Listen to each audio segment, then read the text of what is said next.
Assalamualaikum warahmatullahi wabarakatuh. Berjumpa lagi dengan saya Ahmad Dwi Ariswendratno. Kali ini saya akan menjelaskan tentang alur proses distilasi fraksinasi. Tapi sebelum itu jangan lupa like, subscribe, dan bunyikan loncengnya agar kita semua tahu hal apa saja yang terupdate dari channel ini. Oke, langsung saja kita simak videonya. Sebelum saya menjelaskan alur proses distilasi fraksinasi, saya akan menjelaskan kode-kode alat dan instrumen yang digunakan pada PFD ini. Oke, kode-kode alat. Yang pertama, T1 yaitu tangki umpan etanol, T2 yaitu tangki distilat, T3 yaitu sump tank atau tangki reboiler.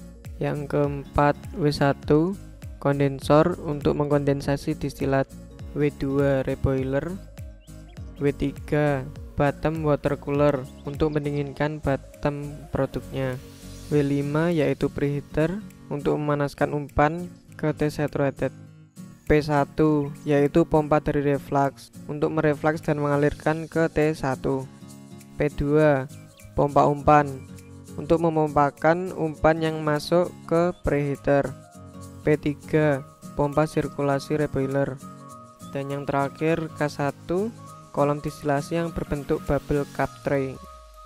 Yang selanjutnya adalah kode-kode untuk instrumen. Yang pertama adalah FI yaitu flow indicator. Yang kedua adalah TR temperature recorder. Karena TR yang ada di pilot plant rusak, maka harus dilakukan pengukuran secara manual menggunakan termogram. Selanjutnya PIC pressure indicator controller untuk mengontrol PI. Kemudian TRC untuk mengontrol TR, TIA yaitu temperatur indikator aktuator, kemudian LIA level indikator aktuator. Nah, selanjutnya kita akan masuk ke alur proses distilasi fraksinasi. Yang pertama dilakukan adalah membuat feed berupa etanol air dengan konsentrasi etanol 20%. Jika setelah dilakukan pengukuran konsentrasi dan masih kurang dari 20%, maka perlu ditambahkan etanol murni agar konsentrasinya mencapai 20%. Setelah etanol murni dimasukkan, kita homogenkan larutan dalam tangki umpan dengan dilakukannya sirkulasi. Caranya, menutup V9, kemudian membuka penuh valve yang menuju ke T1, lalu menghidupkan P2 sehingga umpan di T1 dipompakan P2 kembali ke T1, terus menerus hingga larutan pada T1 homogen. Kemudian dilakukan pengambilan sampel umpan untuk dianalisis konsentrasinya. Pengambilan sampel dilakukan pada valve setelah pompa, karena jika sebelum pompa nanti akan ada udara masuk ke dalam pompa yang menyebabkan kavitasi pada pompa. Setelah konsentrasi etanol mencapai 20%, buka V9 sehingga umpan akan mengalir ke preheater. Setelah melewati preheater, aliran akan terus ke atas dan di sini ada dua valve. Valve yang pertama menuju tray nomor 8 dan yang satunya menuju tray nomor 4. Dalam praktikum ini, umpan akan dimasukkan ke kolom distilasi melalui tray nomor 4. Jadi valve yang menuju ke tray nomor 8 ditutup. Setelah umpan yang berupa fluida campuran etanol air masuk ke kolom distilasi, fluida tersebut akan mengalir ke bawah melalui tray-tray menuju ke sump tank. Agar sump tank terisi fluida sampai batas tertentu, perlu dilakukan beberapa pengkondisian, yaitu valve 10 tutup, valve 11 dibuka, valve 12 dibuka, dan valve 5 dibuka. Setelah sump tank terisi dengan ketinggian tertentu, selanjutnya menghidupkan pump 3 untuk mengalirkan atau menyirkulasi fluida dari sump tank menuju reboiler.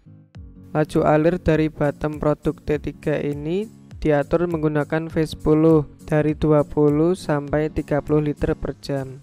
Lalu diatur juga laju alir umpan dari V9 ini 60 sampai 70 liter per jam.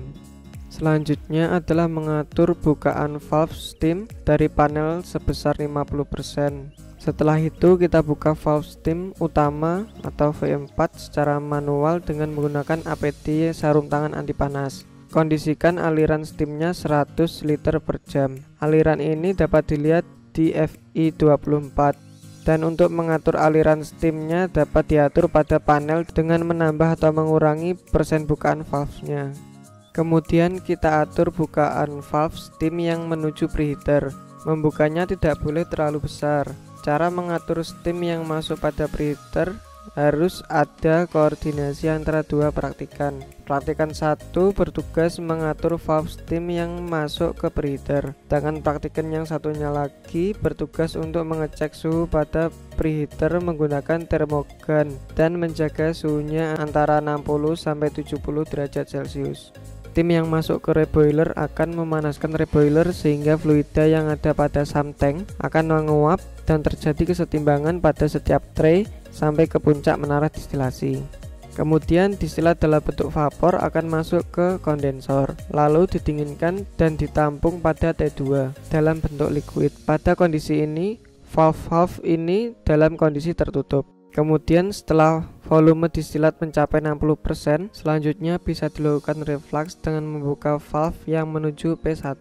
Selanjutnya mengatur laju alir reflux pada V6 dan laju alir distilat pada V7. Laju alir ini tergantung pada rasio reflux yang diinginkan. Kemudian P1 dinyalakan sehingga distilat tadi sebagian akan mengalir ke T1 dan sebagian akan mengalir kembali ke kolom distilasi K1.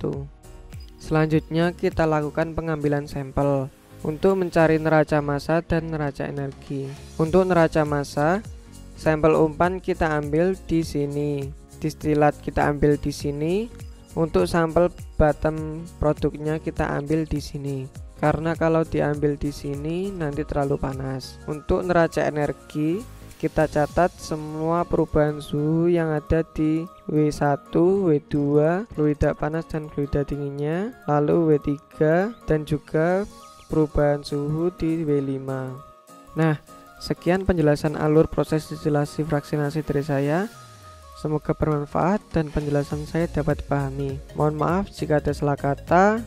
Jangan lupa like, subscribe, dan bunyikan loncengnya. Terima kasih sudah menonton. Wassalamualaikum warahmatullahi wabarakatuh.